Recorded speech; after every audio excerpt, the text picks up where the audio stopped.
semua. Semuanya kembali kepada diri kita, kembali masing-masing keikhlasan kita. Semoga juga diridai Allah, khusus untuk Sayyidul Hajat Mbak Seli yang ikut hari ini. Semoga kabul hajatnya dan diterima semua ibadahnya. Untuk malam ini punya kajian itu nggak ada materinya ya. Saya bahas sedikit tadi. Untuk kajian saya hanya akan bahas gini, ada yang nanya tentang masalah khususnya untuk pemirsa yang ikut di grup di Facebook grup ya, kayak Studio dan Padepokan Singoluhur. Itu saya sudah memposting tentang sebuah artikel mengenai bagaimana harus memulai. Di situ saya menjelaskan bahwa banyak orang yang ingin belajar ilmu spiritual, banyak ingin belajar gitu ya, nanya-nanya, apalagi tempatnya jauh, tempatnya terkendala biaya, waktu. Nah itu saya di situ sedikit memberikan ulasan bahwa untuk modal dasar dulu untuk para pemirsa khususnya yang ikut di grup, banyak yang nanya tentang amalan yang saya berikan. Amalan yang saya berikan itu ada sanadnya. Pemirsa yang nanya, sanadnya itu ada. Sanad itu adalah saya ambil cuplikannya adalah saya ambil dari Dzikir Manaqib ya. Dari Dzikir Manaqib, bukan manaqibnya, tapi dari Dzikir Manaqib yang dibikin oleh Zainal Kiram Yai Haji Ahmad Musa Kisah selaku guru bagi saya dan gurunya guru saya, itu adalah beliau. Dan alhamdulillah saya diijazahkan langsung 2 kali. Saya langsung diijazahkan, bukan saya ngikut ke guru, ke imam sini, enggak. Saya langsung ketemu dengan, diajak oleh Romo Yai Nur, itu diajak langsung ketemu sama Romo Yai Muzaki dan diijazahkan langsung 2 kali di situ bahwa silahkan mengamalkan itu, diistiqomahkan. Dan itu saya bagi dan saya cuplik, padahal itu panjang banget, apalagi kalau yang ada di buku Dzikir Manaqib itu kan panjang banget. Saya ambil inti-intinya. Untuk apa sih intinya itu? Intinya adalah bagi yang ingin memulai itu, modal dasarnya itu adalah membuat lahan dulu ya. Jadi kamu belajar itu siapkan dulu lahannya. Nah, kan banyak nih orang datang ke sini, lahannya nyiapin di sini di Padepokan nyiapin lahan. Nah ini kan karena nggak bisa datang, siapin dulu lahannya ya. Lahannya itu adalah hati kita dan pikiran kita. Nah, jadi ini yang sebenarnya paling sulit sih, dasar.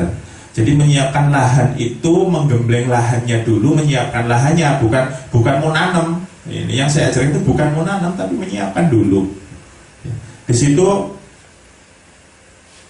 yang saya tulis adalah, saya cari dulu. Ya. Jadi untuk memulainya di situ adalah menguatkan hati ya, menguatkan hati dulu, kuatkan dulu ibadahnya, syariatnya, ibadah wajibnya kerjain dulu. Itu pokok pertama dari dasar pembelajaran spiritual adalah ibadah mahdoh ya, ibadah atau ibadah wajib, syariat wajib itu harus nomor 1 dulu ya, nomor 1 dulu. Sholatnya, puasanya, terutama dalam sholat yang setiap hari harus kita lakukan. Terus yang kedua adalah bersihkan diri dulu, membiasakan membersihkan dulu dengan taubat ya. Yakini bahwa setiap hari kita itu selalu mohon ampun di setiap sholat kita, ataupun di setiap dzikir kita. Setelah sholat itu biasanya kita berzikir dulu. Nah di situ jangan pernah lupa untuk memohon ampun kepada Allah setiap selesai sholat. Rasulullah mengajarkan setiap hari itu minimal 75 kali istighfar. Lalu Rasulullah itu adalah maksum ya. Rasulullah itu jauh sekali dengan dosa, dijaga nggak dosa, itu aja masih istighfar. Nah, kita yang setiap hari dosanya banyak aja istighfar malesnya pol. Jadi istighfar itu bukan cuma ucapan. Apa istighfarnya? Astaghfirullahaladzim. Itu istighfarnya paling sederhana, yaitu membaca itu kalimat itu sekaligus dengan permohonan di hati, bukan cuma ucapan. Nggak ada artinya ucapan istighfar itu nggak ada artinya kalau hati kita sendiri nggak mohon ampun. Jadi setelah selesai sholat fardu, awali pertama kali setelah sholat fardu, dzikirnya itu adalah istighfar dulu, minimal 75. Standarin aja satu urutan tasbih, yaitu 100. Astagfirullahaladzim, astagfirullahaladzim. Untuk apa? Pertama adalah mohon istighfar untuk sholat kita dulu. Sholat kita dulu istighfarin. Jangan kamu langsung istighfar itu dosa-dosa kemarin. Kamu ini sholatnya, sholat kita itu belum tentu loh diterima. Sholat kita itu masih ghaflah, masih banyak bolong-bolongnya. Gerakannya mungkin benar, tapi pikiran kamu kemana? Berarti sholat kita loh belum tentu yakin, bukannya nggak yakin dengan sholat. Ingat, kalau masalah ibadah itu rukun syarat sudah dilakukan, itu jangan sok yang penting yakin, itu beda dengan urusan yang penting yakin.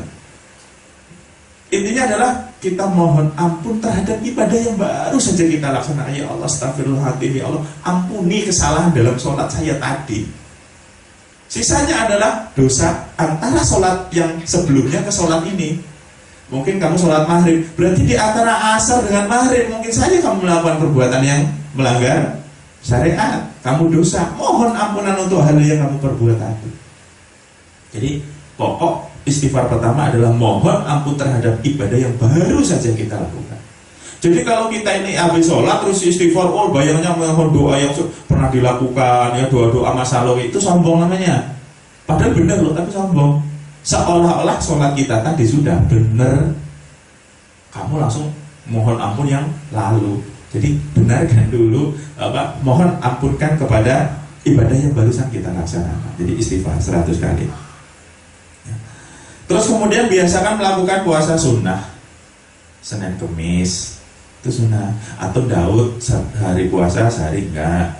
Terus kemudian puasa pertengahan bulan dimulai dari 13, 14, 15 atau 14, 15, 16 itu sunnah juga. Mana yang paling gampang? Kalau puasanya mutih boleh nggak ngeblung, nggak belum rayahnya, nggak usah pakai puasa gitu. Puasa sunnah dulu, belajarnya di puasa sunnah, membiasakan diri dengan puasa sunnah. Kalau puasa Senin Kemis dirasanya kok jauh amat sih jaraknya, ya Daud Senin hari ini puasa, besok enggak, besok puasa lagi, besoknya lagi enggak, gitu terus gitu ya. Sampai kita terbiasa dengan puasa. Nanti kalau sudah asik dengan puasa, tirakat loh orang kaget. Benar? Karena nggak biasa tirakat, tiba-tiba kamu belajar ketemu guru suruh tirakat, nggak biasa diawali dengan membiasakan diri dengan puasa-puasa kayak gitu, nggak bilang malah. Nah, biasain puasa sunnah. Yang paling umum adalah Senin Kemis atau puasa pertengahan bulan atau puasa Daud. Nggak usah pakai puasa-puasa yang mutih, yang ngeblang, yang rawat, itu belum pakai puasa-puasa ini. Terus kemudian membiasakan dengan sholat malam, tahajud. Jadi di sholat malam itu saya dulu biasanya ini kalau sudah puasa malamnya itu nggak pernah telat. Jam 1, jam 2 bangun, ya tidurnya itu kalau bisa jangan lewat jam 10. Sebelum jam 10 itu udah tidur. Ini untuk pemirsa di rumah, kalau kamu santri mah nggak ngaruh gitu loh. Maksudnya untuk pemirsa saya ngasih penjelasan tentang yang saya posting di Facebook. Jadi biasakan tidur itu jam 10. Ya. Kalau kita biasa tidur lewat jam 12, nanti bangunnya susah benar bangunnya. Kalau kita kerjanya berat, biasakan tidur setelah habis isya jam 9. Nanti loh bangunnya itu enteng. Kita berat itu karena kebiasaan terlena, mainan HP sampai jam 1, jam 12. Tidur aja masih nggak bisa, masih mikir, menghayal dan sebagainya. Jam 1:30 belum bisa tidur. Tidur sebentar, alarm bunyi, kamu dibangunin suruh tahajud, belas nggak kuat matanya. Makanya sholat tahajud itu diutamakan itu setelah tidur. Emang sholat tahajud kalau nggak tidur dulu boleh? Ya boleh. Tapi afdolnya sholat tahajud adalah setelah tidur. Kenapa orang zaman dulu itu tidur kalau tirakat itu ngempang? Ya zaman dulu listrik belum ada, HP nggak ada, nonton TV nggak pernah. Ingat coba zaman dulu, zaman saya masih tahun 80. Lah udah maghrib tang itu ngeripin teplok, suruh belajar sekolah, habis ini tutup, ya sudah pada tidur. Ya gimana nggak jam 1, jam 2 bangun, badannya seger loh, dari jam 9, jam 8 udah tidur. Nah kita tuh enggak zaman sekarang. Soalnya tirakat susah karena tidak disiplin dalam waktu. Karena kita itu punya badan, punya tubuh kita itu punya jam, nggak bisa kamu semuanya. Kamu punya niat menggebu-gebu, tapi badanmu, fisikmu ini jangan kamu paksa. Diatur polanya. Jam 9 tidur, jam 10 tidur, alarm hidupin jam 2 atau jam 3, bangun baru tahajud. Afdol namanya. Jadi ketika kali kita sudah tidur dan kita ibadah, itu nggak diserang ngantuk. Itu loh maksudnya. Kamu lagi ngantuk-ngantuknya maksa sholat, alah dikir baru 5 menit lu langsung tergeblak kamu tidur malahan. Jadi disiplin terhadap jam tubuh kita ya. Jangan dibiasakan begadang ya. Karena apa? Badan kita tuh perlu istirahat. Kita ngantuk karena badan kita lelah. Nah, jadi sholat tahajud di sepertiga malam itu bagus-bagusnya itu jam 2 sampai menjelang subuh ya. Sholat tahajud 2 atau 4 rakaat, terus kemudian sholat hajat 2 rakaat ya. Nah setelah tahajud dan hajat inilah ya, kalau nggak ngerti sholat tahajud gimana Pak dan sholat hajat gimana, tahajud gimana, googling lah, nyari di Google sholat tahajud sama itu gampang kok ini ya. Di Google itu panduan sholat tahajud, sholat hajat sama lah, nggak ada bedanya ya, niatnya kan. Sholatnya kalau susah 2 rakaat, tahajud 2 rakaat, terus kemudian hajat 2 rakaat, atau tahajud 4 rakaat, hajatnya 2 rakaat ya, boleh ya, terserah. Atau mau hajat dulu baru tahajud boleh, hajat dulu baru tahajud ya, namanya sholat sunnah kok ya. Setelah itu kalau syukur-syukur ditutup dengan sholat witir 3 rakaat. Jadi sholat witir itu sholat sunnah adalah sholat penutup segala sholat sunnah adalah witir. Setelah sholat witir nggak ada sunnah kecuali sholat sunnah qobliyah subuh. Nah, jadi setelah sholat tahajud itu, setelah sholat hajat, nah baru lakukan dzikir ini. Dzikirnya saya ngasih itu nggak banyak-banyak kok. Yang pertama yang saya tulis istighfar 100 kali. Ya, Astaghfirullahaladzim, Astaghfirullah 100 kali. Dzikir itu wirid ya, wirid dengan dzikir beda. Ini wirid dengan dzikir itu beda. Wirid berarti adalah membaca kalimat dzikir berjumlah bilangan, namanya wirid. Kalau dzikir itu adalah prosesnya, menyebut asma Allah, mengingat Allah disebut dzikir. Jadi wirid mewiridkan dzikir. Jadi kalau wirid itu pakai tasbih biasanya kan dihitung. Wirid itu adalah membaca kalimat-kalimat dzikir berjumlah bilangan, itu namanya wirid. Kadang orang wirid dzikir dianggap sama, orang beda. Mesti ngertinya bodoh. Nah, wirid dengan dzikir beda ya. Jadi wiridnya adalah membaca dzikir istighfar 100 kali. Astagfirullahaladzim, gak usah cepet-cepet. Satu kata yang kita ucapkan diresapi benar-benar. Diresapi benar-benar. Jangan ngejar wirid loh. 100 astagfirullah, ngejar 100. Ini gak ada artinya. Yang diminta Allah itu bukan bilangan loh, kesungguhan yang diminta. Bilangan itu untuk memberikan batasan kepadamu, memberikan batasan agar kamu tuh ingat, tidak bablas ya. Syukur-syukur sama wirid itu sebenarnya nggak ada batasannya sih. Wirid itu tuh iya semampumu, cuma kita batasi karena yang akan diwiridkan banyak gitu loh. Kita kasih batasan 100 ya. Jadi astagfirullahaladzim, astagfirullahaladzim. Apa yang harus diistighfarkan ketika itu? Yang perlu diistighfarkan pertama adalah mohon ampun kepada panca indera kita. Mohon ampun untuk mata, mohon ampun untuk hidung, mohon ampun untuk telinga, mohon ampun untuk mulut, mohon ampun untuk tanganmu, mohon ampun untuk kakimu, dan yang terakhir adalah mohon ampun untuk syahwatmu. Ini yang diajarkan oleh guru saya. Jadi ketika istighfar, mohon ampunkan terhadap semua yang pernah kamu gunakan di dohir-dohir, terutama adalah panca indera, itu adalah sumbernya maksiat. Dan yang terakhir adalah mohon ampun terhadap syahwatmu. Syahwatmu yang berikutnya adalah alat vitalmu, mohon ampunkan ya. Jadi istighfar. Terus kalau sudah istighfar, biasanya kalau sudah terbiasa, boleh ditambah membaca doanya Nabi Yunus alaihissalam. Apa coba doanya Nabi Yunus itu? La ilaha illa anta subhanaka inni kuntu minadh dhalimin. Doanya Nabi Yunus. Jadi saya biasanya kalau istighfar tambahin itu astagfirullahaladzim. Setelah itu baru la ilaha illa anta subhanaka inni kuntu minadh dhalimin. Ini istighfarnya Nabi Yunus yang luar biasa. La ilaha illa anta, tidak ada Tuhan kecuali Engkau ya Allah. Subhanaka inni kuntu, sesungguhnya aku ini adalah hamba yang dolim. Jadi bukan cuma istighfar, Nabi Yunus itu saking merasa bersalah karena meninggalkan umatnya, sehingga ia diuji oleh Allah sehingga dia mohon ampun. Ya. Jadi boleh ditambahin. Kalau nggak ditambahin nggak apa-apa ya. Istighfarnya yang kedua adalah mohonkan ampun untuk kedua orang tua, untuk guru-guru kita, dan untuk muslimin dan muslimat. Siapa? Yaitu saudara kita. Bagaimana bacanya? Ini di kalau di sini di C ya, di B.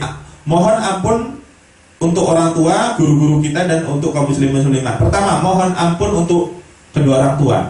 Astaghfirullahaladzim li abi wa ummi. Berapa jumlahnya? 11. 7 atau 11. Astaghfirullahaladzim li abi wa ummi. Astaghfirullahaladzim li abi wa ummi. Mohonin ampun untuk orang tuamu. Kamu mohon ampun untuk dirimu, padahal kamu gak pernah mohonin ampun untuk orang tuamu.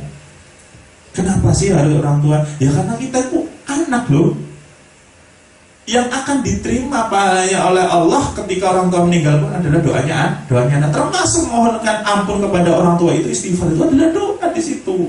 Kamu sebagai anak jangan pernah lupain orang tua. Kadang ada karena saking dendam dengan orang tua, karena merasa disakiti, karena merasa dulunya itu diterlantarkan orang tua, sampai dia nggak mau mohonkan doa. Padahal hakikat doa itu balik kepada dirinya sendiri. Setiap kita doa mohon ampun orang, sebetulnya hakikatnya kita mendoakan diri sendiri. Karena Allah itu suka dengan orang yang berdermawan. Dermawan dalam apa? Dalam doa dan dalam harta. Kita dermawan harta, hakikatnya adalah dermawan untuk diri sendiri. Kita nggak punya harta, dermawan. Ini sih apa susahnya kirim istighfar, gitu kan? Jadi mohon ampun adalah astaghfirullahaladzim li abi wa ummi. Yang kedua, khusus untuk guru kita. Siapa guru kita? Guru yang pernah mengajarkan kita dari kecil, termasuk orang tua, guru TK, guru SD, guru SMP, guru SMA, guru-guru ngaji, sampai guru-guru yang kita anggap menjadi guru.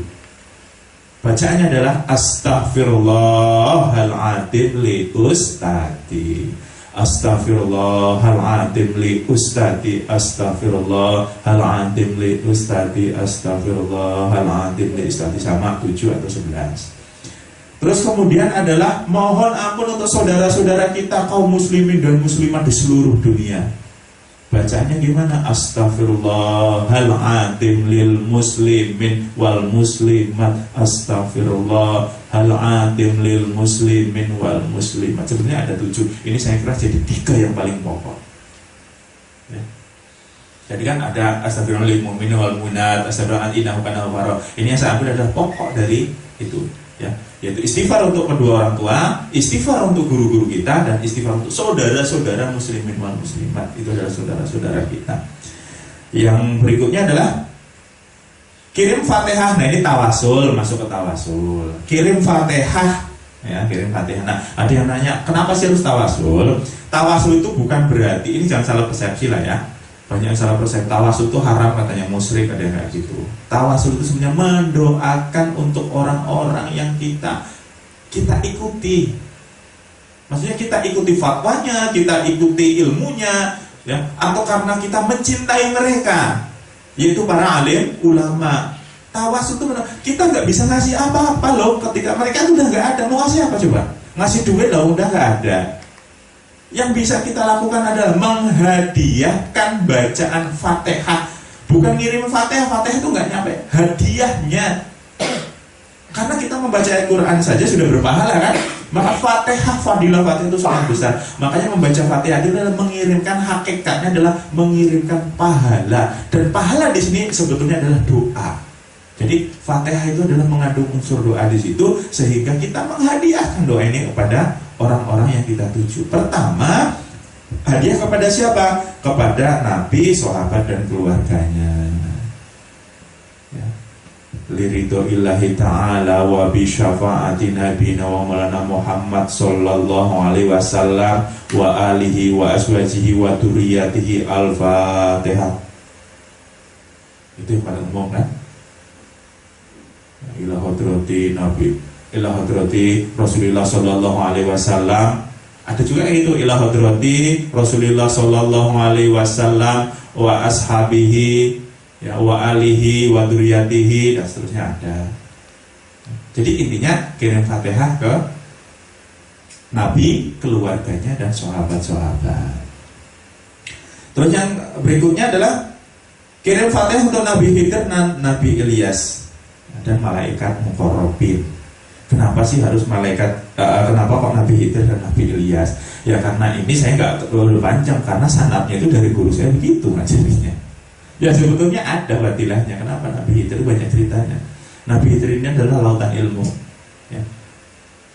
Nabi Ilyas ini adalah banyak, kalau Nabi Ilyas itu banyak fadilah juga ya, maksudnya karena ini berkaitan dengan sanad sehingga saya tidak terlalu banyak kan memberikan gambar. Intinya dua nabi ini adalah memiliki sanad kepada guru-guru ya.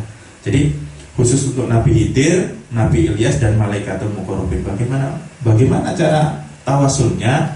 Illa hadrati Nabiullah Khidir alaihi salam wa Nabiullah Ilyas alaihi salam wa ila arwahi anbiya'i wal mursalin wa syuhada was solihin wal ulama'il amilin wal malaikatil muqarrabin sayyidina Jibril, Mikail, Israfil, Israil wa hammalatil arsy alaihimussalam, baru Fatihah. Jadi malaikat muqarrabin, Jibril, Mikail, Israfil, Israil dan malaikat penunggu arsy wa malaikatil muqarrabin, Jibril, Mikail, Israfil, Israil wa hamalatil arsy alaihimussalam. Jadi ila hadratin Nabi Khidir alaihi salam wa ila Nabi la ilaha illallah wa ila arwahi anbiya wal mursalin wa syuhada wa sholihin wal ulama il amilin wal malaikatul muqarrabin sayyidina Jibril, Mikail, Israfil, Israil wa hamalatil arsy alaihimussalam. Al-Fatihah.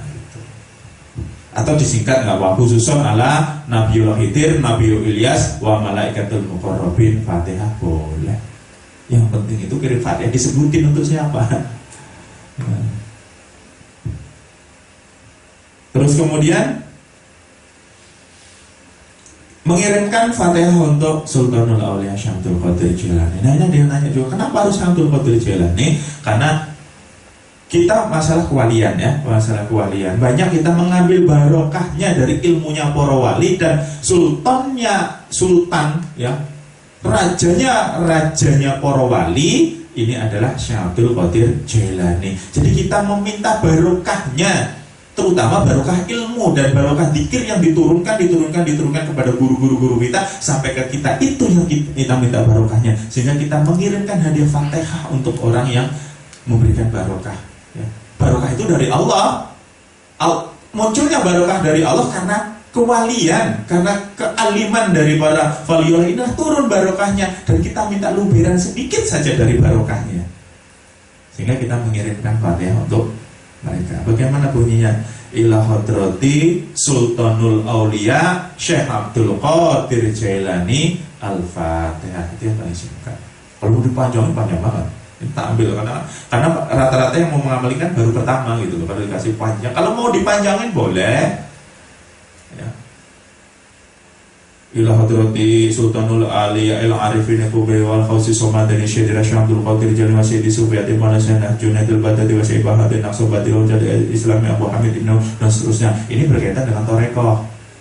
Nah karena saya nggak ngajarin masalah Torekoh, di sini diambil Sultanul Auliyanya saja ya. Ila hadrati Sultanul Auliya Sayyidina Syekh Abdul Qadir Jailani. Al-Fatihah. Sudah cukup itu aja. Terus kemudian kirimkan Fatihah kepada orang yang ingin dijadikan guru. Dijadikan guru ya. Saya punya guru. Guru saya adalah yang pertama kali mengajarkan sanad ini adalah Yai Nur Wahid. Yai Nur Wahid ini muridnya Yai Haji Ahmad Muzaki. Jadi dua orang inilah yang saya selalu jadikan batu loncatannya. Khususan ala ustadina Kiai Haji Nur Wahid wa Ali, wa khususan ala ustadina Kiai Haji Ahmad Muzaki Sah Al-Fatihah. Itu guru saya. Itu kalau saya tawasulnya ke situ. Nah, kalau untuk pemirsa, silahkan ditawasulkan kepada orang yang dianggap menjadi guru, walaupun belum pernah ketemu gurunya. Ada yang gini, nanya gini, Pak Den, boleh saya bertawasul kepada Pak Den, mohon barokahnya. Saya nggak punya barokah, tapi kalau mau bersanad kepada saya, monggo, silahkan. Ada yang nanya, namanya Pak Den aslinya siapa? Kan mau kirim Fatihah gimana, namanya Pak Den, ya nggak harus ke saya gitu loh, maksudnya nggak harus ke saya. Tapi ada yang nanya, pinginnya karena ini yang memberikan amalannya dari saya, dia pingin mensanadkan lewat saya gitu, ya monggo, nggak apa-apa, nggak masalah. Atau ke guru lain nggak masalah. Tapi afdolnya sebuah amalan adalah berdasarkan siapa yang ngasih kan gitu. Mau kirim lewat saya, monggo. Jadi nama saya itu yang ada di Facebook. Ya, nama panggilan. Sebetulnya nama itu nggak disebut, gelar juga sudah cukup. Yang penting kunci dari ketika kita akan mengirimkan kepada orang guru yang masih hidup, walaupun dia itu jauh, ya walaupun itu jauh belum pernah ketemu, tapi kita tahu gambaran orangnya. Cukup ketika kita bertawasul kirim Fatihahnya adalah membayangkan wajahnya. Misalkan khususon ala Pak Den Al-Fatihah, tapi ada bayangannya saya, jangan keliru nanti. Nah, itu kalau mau disanadkan saya. Kalau ke guru yang lain, ya monggo silakan. Mungkin kan gurunya banyak, ya silakan. Mau dikirimkan Fatihah saya, ya monggo. Atau pakai nama yang di Facebook. Ya. Khususan ala Aum Fauzi. Itu yang paling, karena Fauzi itu nama belakang saya. Diambil di situ. Ya, namanya dari situ. Nama panggilan saya dan nama asli saya, Aum Fauzi. Pak Den itu kan karena Raden Mas diambil depannya saya. Saya nggak mau pakai nama gelar-gelar kayak gitu. Cukup diambil nama depannya, ya, nama depannya saja. Pakai nama Pak Den boleh, pakai nama saya Aum Fauzi boleh, ya. Silakan. Yang penting itu tadi, ketika kita mau kirim Fatihah, saya sama. Ketika saya kirim Fatihah kepada guru saya itu, saya bayangin wajahnya, ya karena itu guru saya. Ya. Jadi silakan kirim Fatihah untuk orang yang ingin dijadikan guru, walaupun kita belum pernah ketemu. Nah, di sini maksudnya ada orang yang ingin berguru ke saya, pengen banyak belajar, nggak ada waktunya, ya silakan, ya.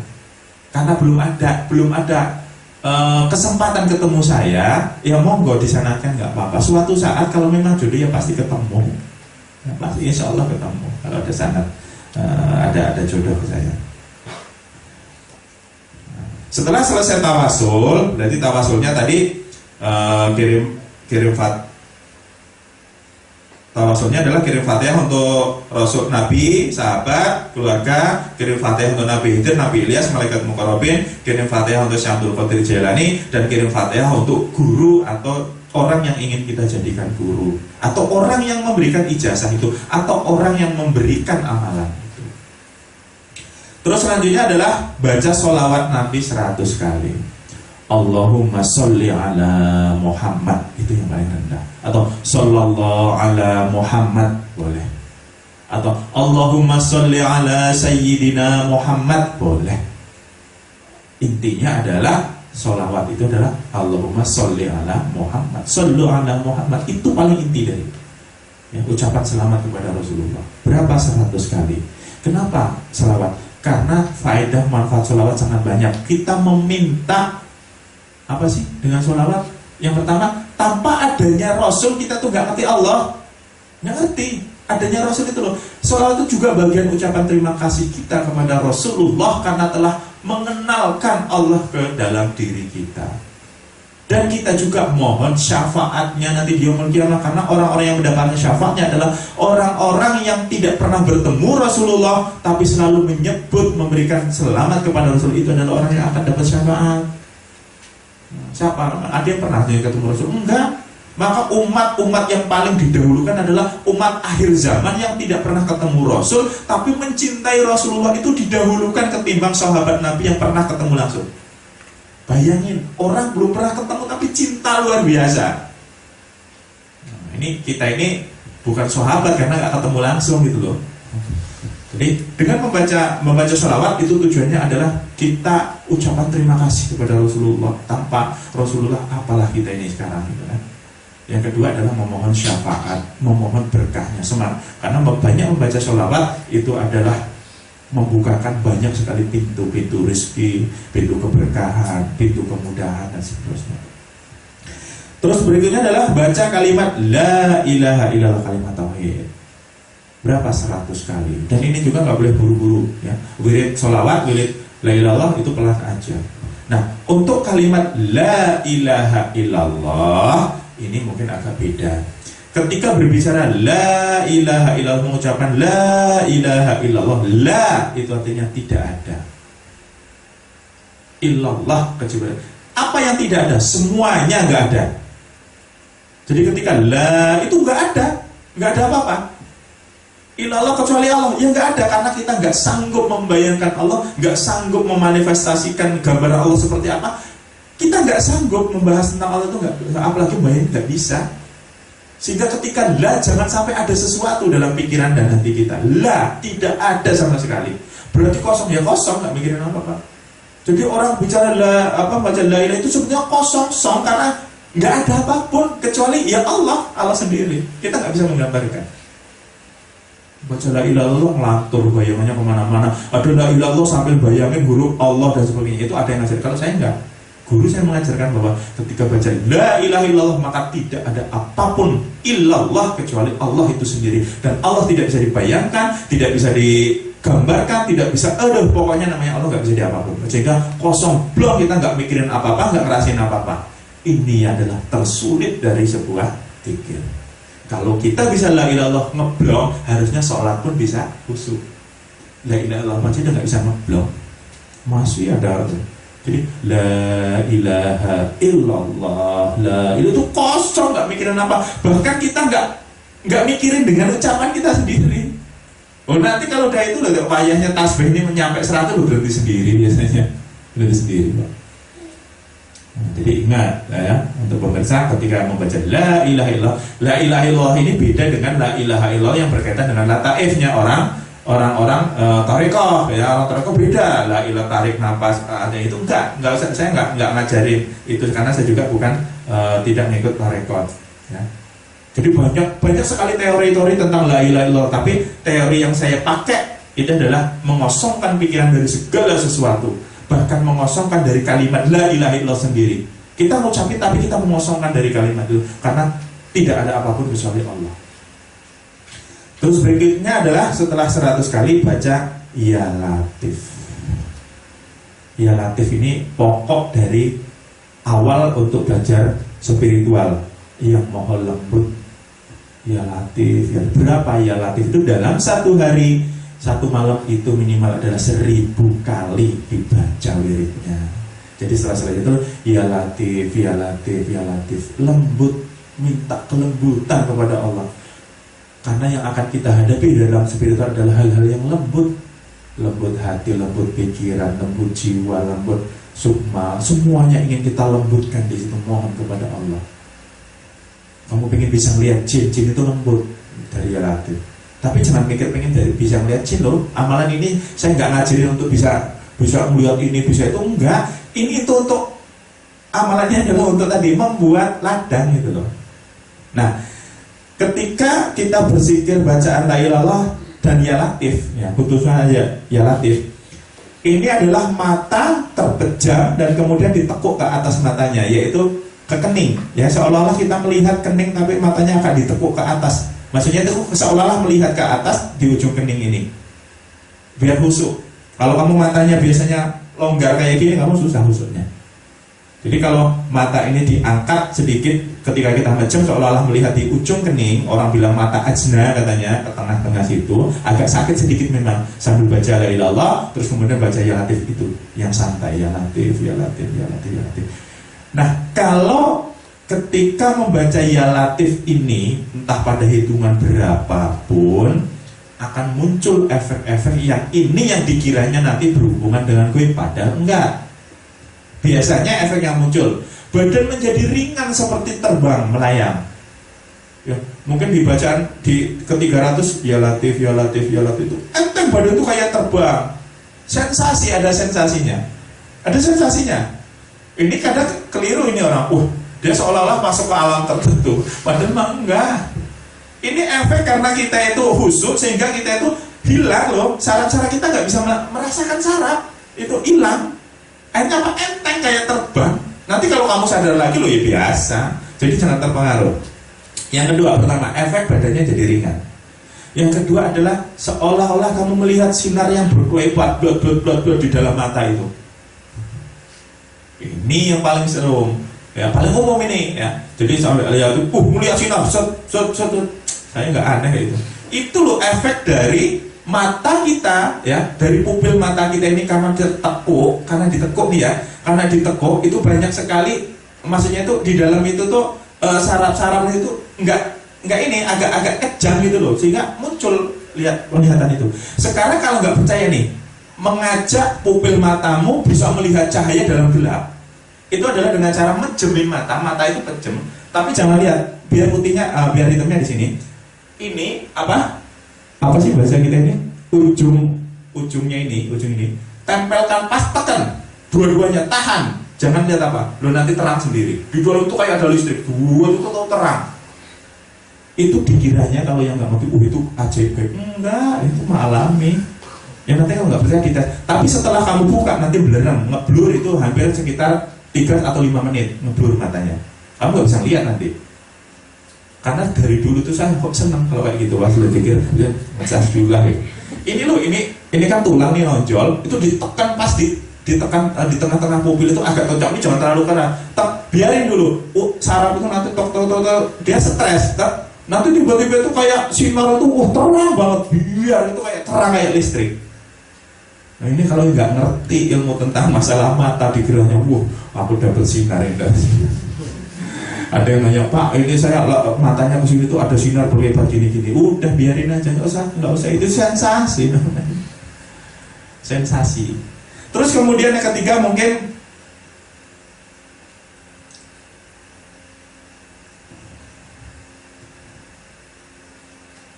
ya, mungkin nanti akan merasakan hawa panas. Tiba-tiba kayak ada angin, panas gitu ya. Tapi nanti dingin. Jangan heran itu hawa tubuh kita. Tubuh kita itu kalau kita ini pas lagi hawa ini dingin, maka tubuh kita merespon untuk menjadi panas. Ketika dia di luar panas, maka tubuh kita merespon ke dingin. Itu alami. Tiba-tiba panas, ada nanti semilir angin, apalagi di kamar, angin itu loh, apalagi gak ada jendelanya, walaupun itu lewat angin-angin loh, saking lembutnya angin karena kamu khusyuk loh, kamu ngerasain kayak seperti ada angin topan, bus gitu, ini apa, udah ketakutan dia, ya kok dingin gitu, bus gitu, ngapain ya rasanya gitu. Jadi jangan kaget gitu, tiba-tiba nanti ada angin bus gitu, itu sensasi kok, sensasi, hawa panas, nanti dingin gitu. Tapi kalau terbiasa dengan itulah awal-awal kepekaan kita. Nanti di supranatural kita menjadi peka dari hal-hal yang seperti itu dulu. Ya, karena kita biasa konsen hanya peka. Makanya banyak orang susah banget nggak peka-peka karena konsentrasinya buyar. Latih dari sini, bisa merasakan hawa. Ya. Terus berikutnya nanti tiba-tiba mungkin muncul seperti ada sosok. Tahu-tahu sebentar itu didatengin gitu ya. Kayak kamu bayangannya itu datangin. Hati-hati, kadang imajinasi otak kita liar. Ketika pada hal khusyuk, kadang otak itu ngawur, melalang buana itu sendiri, memunculkan seperti halnya. Ketika kita benar-benar khusyuk itu muncul seperti halnya orang tidur. Napasnya itu menjadi ringan, otot saraf menjadi ringan, nggak tegang. Akhirnya apa? Otak kita itu rileks. Ketika masuk pada alfa, dia bisa menimbulkan sensasi-sensasi imajinasi seperti mimpi. Ini apa? Ya nanti kamu seolah-olah kayak ditemui sosok gitu ya, ditemui makhluk. Itu kadang karena otak kita dari awalnya itu sudah berpikir supranatural. Hanya apa? Muncul gambar-gambaran itu sensasi sebetulnya. Jadi jangan mikir didatengin jin, itu nggak usah mikirin itu. Masalah jin itu nanti ada babnya sendiri. Ya, kalau jin itu datang benar-benar ya wujud blak di depan kamu, Kalau bau ya baunya nggak luar biasa, kalau panas ya panas langsung.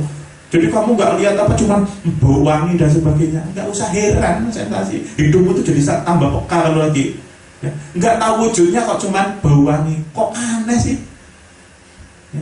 Nggak usah aneh, bau apa, bau ini bau wangi terus kemudian bau kayak bangkai ya. Nah itu adalah sensasi dari otak kita ketika zikir menjadi seperti itu. Jadi untuk masalah ini nanti akan muncul fenomena-fenomena ketika zikir, membaca ya latif ketika khusyuk, itu jangan terganggu dengan fenomena seperti itu, nggak usah khawatir. Yang penting kita dalam kesadaran. Kalau kita merasa lelah, merasa kadang seolah-olah kita mau ketiduran gitu ya, sudah mulai ada bayangan-bayangan, cepat-cepat sadar lagi, cepat-cepat sadar. Nah, jadi sensasinya orang sedang konsentrasi, waduh macam-macam. Yang susah nanti kok usah didatangi cewek pak jin, pak dan cantik jinnya gitu. Itu otakmu ada ngeres, makanya otak itu merespon dengan sensasi yang jorok. Nah terus selanjutnya setelah selesai wirid itu, yang tadi jalati sudah selesai. Nah kalau sudah selesai silakan berdoa. Nah berdoa itu terserah doanya masing-masing. Nah di sini saya tambahkan, kalau di Facebook itu nggak ada tambahnya di sini, yaitu tentang doa muraqabah. Doa muraqabah ini biasa dilakukan, mungkin kalau di YouTube Gusnya sering baca siiran itu ya, doa muraqabah. Saya juga dalam setiap kali membuka kajian pasti dengan doa muraqabah itu, yaitu bunyinya yang diambilkan dari inti dzikir manaqib yang dibikin langsung atau yang ijazahnya langsung dari Kiai Haji Ahmad Muzaki Shah, yaitu doa muraqabah. Bi barokati wal karomati Sultanul Aulia Sayyidina Syekh Abdul Qadir Jailani wa bi syafaati nabiyina wa maulana Muhammad sallallahu alaihi wasallam bi idnillah wa ridallah ya Allah innaka ala kulli syai'in qadir. Itu doa muraqabah. Doa muraqabah ini selalu saya gunakan setiap akan melakukan apapun ya. Kalau ditanya mantranya Pak Den apa selama ini ingin buka gerbang ya ini muraqabah ini, saya nggak pernah pakai mantra-mantra karena dari guru Abah Nur itu ngajarin ini kok. Karena bil barokah wal karomah itu multi, katanya multiguna, terserah kamu pakai untuk apa karena niatnya di situ. Bi barokati wal karomati Sultanul Aulia Sayyidina Syekh Abdul Qadir Jailani wa bi syafaati nabiyina wa maulana Muhammad sallallahu alaihi wasallam bi idznillah wa ridallah ya Allah innaka ala kulli syai'in qadir. Itu muraqabahnya. Dinyanyiin kan biasanya bi barokah wal karomah Syekh Abdul Qadir waliyullah bisyafaat Nabi Muhammad biidznillah waridallah. Nah itu kalau di syair ya. Jadi silahkan pakai doa muraqabah itu. Ini selalu saya baca ya, selalu saya baca ketika akan melakukan sesuatu. Nah, sebetulnya doa muraqabah ini memang harus diijazahkan langsung, tapi setidaknya apalin dulu untuk pemirsa, apalin dulu, nanti suatu hari ketemu kan sudah diijazahin, ketemu langsung. Misalkan mau datang langsung ke Romo Yai Haji Ahmad Muzaki Shah di Jember, langsung minta ijazah manaqibnya bisa, atau di daerah-daerah tempat pemirsa ada dzikir-dzikir kelompok dzikir manaqib, silakan ngikut di situ, sama aja kok. Ya. Jadi saya itu mengambil fadilah, manfaat dari dzikir manaqib khususnya adalah di doa muraqabah ini. Sedangkan yang awal tadi ini adalah proses. Sehingga sebelum saya tutup, untuk para pemirsa yang ingin mengamalkan amalan ini, ada saya posting di grup VHS Studio dan Padepokan Sing Luhur, ada di grup Facebook. Itu sudah lama diposting dan baru kali ini saya terangkan tentang amalan-amalan itu. Dan masalah kunci muraqabah bil barokah ini tidak saya tulis, maka saya langsung saya bacakan di sini. Ya mungkin bisa ditulis lah ya kalau nggak hafal ya.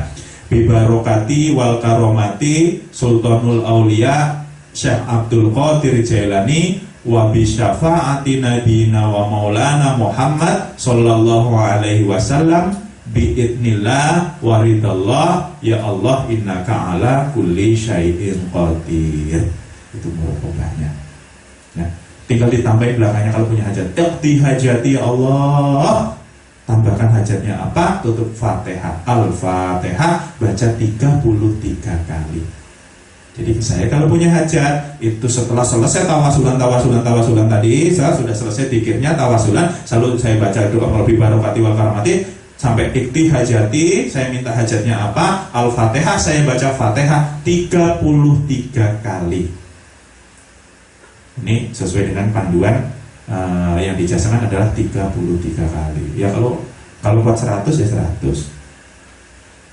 Nah, itu tadi ada yang nanya juga gimana sih membaca Fatihahnya Pak Den? Ya ini sebenarnya sebelum membaca Fatihah selalu diawali dengan murokobah itu yang saya amalkan. Padahal baca Fatihah sih nggak usah dari saya juga, banyak yang membaca juga bisa gitu loh. Yang baca dari Quran aja melihat bisa, di HP banyak. Tapi ini adalah karena ada sanadnya dari Fatihah, itu ada sanadnya dari guru-guru saya, maka diawali dengan murokobah, lalu iktihajati, lalu baca Fatihah 33 kali. Dan dalam setiap habis sholat maghrib,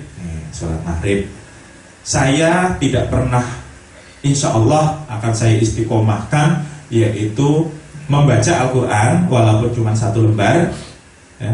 Yang penting istiqomah loh, walaupun sedikit, atau 1 ruku lah ya, 1 ain, orang itu 1 ain. Dan setelah saya membaca Al-Quran, saya tutup dengan baca surat Al-Jin. Qul uhiya ila annahu istama'na nafarum minal jinni faqulina sami'na wa ata'na, seterusnya.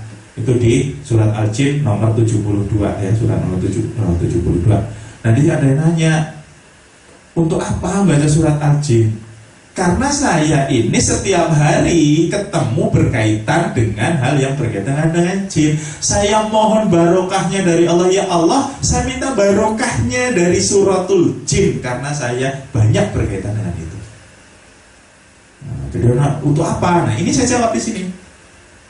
Di samping karena membaca Quran juga adalah mendapat pahala, saya juga meminta berkahnya dari itu kepada Allah. Saya istiqomahkan dari dulu, setiap habis maghrib, habis baca Quran, saya baca suratul Jin sampai saya pahami sampai arti-artinya. Saya pahami tafsir-tafsirnya, tafsir Ibnu Katsirnya ada, tafsir Jalalainnya itu saya paham tentang asal muasal dari surat Jin itu apa.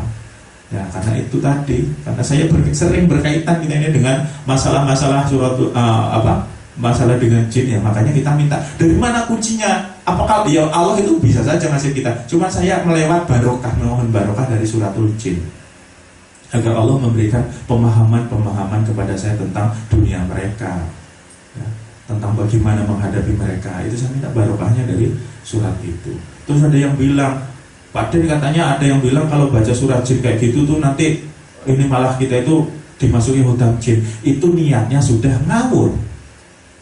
Membaca Al-Quran itu pertama niatkan karena kita ingin mendapatkan pahala. Yang kedua karena ingin mendapatkan berkahnya Allah lewat wasilah bacaan Quran. Itu tujuannya. Kalau tujuannya itu pengen sakti baca surat Jin, ya kamu bisa dideketin jin. Niatnya sudah salah. Baca bismillah aja lo bisa dideketin jin kalau niatnya salah. A'udzubillahi minasyaitonirrajim, kamu baca itu padahal aku berlindung kepada Allah dari godaan setan yang terkutuk, itu untuk ngusir setan, karena kamu niatnya pengen sakti malah dideketin setan. Jadi nama lu biniat, bacaan itu tergantung niatmu untuk apa. Jadi kalau ada baca surat Jin nanti diikuti khotam jin, itu ngawur ya, itu berarti niatnya sudah salah. Jadi kuatkan dalam diri kita bahwa untuk mencari pahala dan mencari keberkahan dari apa yang kita baca.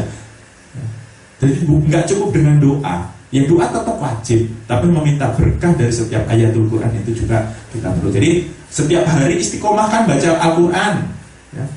Nggak bisa habis maghrib, habis isya, nggak bisa habis isya, habis subuh, nggak harus habis maghrib. Cuman karena kenapa sih saya ambil waktu habis maghrib? Habis maghrib bagi saya adalah waktu-waktu yang paling afdol, karena waktu maghrib ke isya itu kan kita masih suci, karena waktunya kan nggak panjang sih.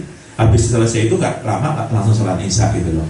Ya nggak harus habis maghrib. Yang penting dalam satu hari istiqomahkan membaca Al-Quran ya. Jangan membaca update status yang dibaca. Cekrek, gini dulu cekrek tuman. Ya. Nah, jadi baca Al-Quran ya. Jangan pernah lupa. Walaupun kita itu tiap hari main game, yang nge-game, update status, tetap ya nggak masalah sih. Siapa juga yang melarang main game. Tapi jangan pernah lupa istiqomahkan membaca Al-Quran.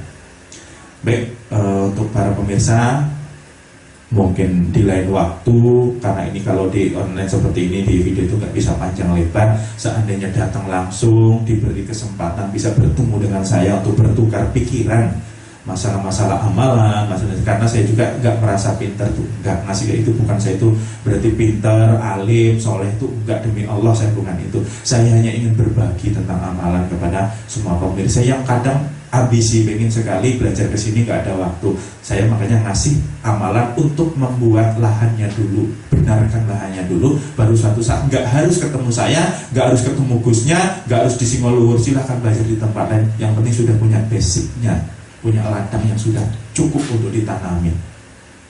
Ya mungkin jika berjodoh dengan saya dalam artian jodoh keilmuan, bukan jodoh-jodoh yang lain, kita akan ketemu, kita bisa panjang lebar ngobrol. Banyak sekali yang sudah memang ketemu dengan saya langsung minta diijazahkan, saya ijazahkan juga. Terus kemudian untuk yang pemirsa yang membeli tasbih lewat istri saya, itu di situ juga ada amalannya. Ya, tasbih itu insya Allah nggak ada khutbahnya, nggak ada lainnya, nggak ada lah, itu hanya doa di dalamnya, ada doa-doa, dan saya nggak ingin khutbah-khutbahan seperti itu. Dan saya kasih kertas panduan, salah satunya adalah panduan yang saya jabarkan ini tadi. Jadi yang punya tasbih ingin mengamalkan amalan itu sudah tidak langsung sudah saya ijazahkan lewat kopiannya, di situ ada di bareng waktu dikirim lewat dengan tasbihnya ya. Jadi itu bukan untuk ilmu gaib dan sebagainya, bukan. Jadi megang tasbih yang dari saya itu amalannya itu semuanya adalah ingin mencari ridho dan keberkahan Allah hanya lewat amalan. Walaupun boleh pakai amalan-amalan, nggak harus pakai amalan saya. Intinya tasbih itu hanya sebagai sarana kita untuk ingat kepada Allah. Kurang lebihnya saya mohon maaf. Akhirul kalam wabillahi taufiq wal hidayah. Assalamualaikum warahmatullahi wabarakatuh. Waalaikumsalam.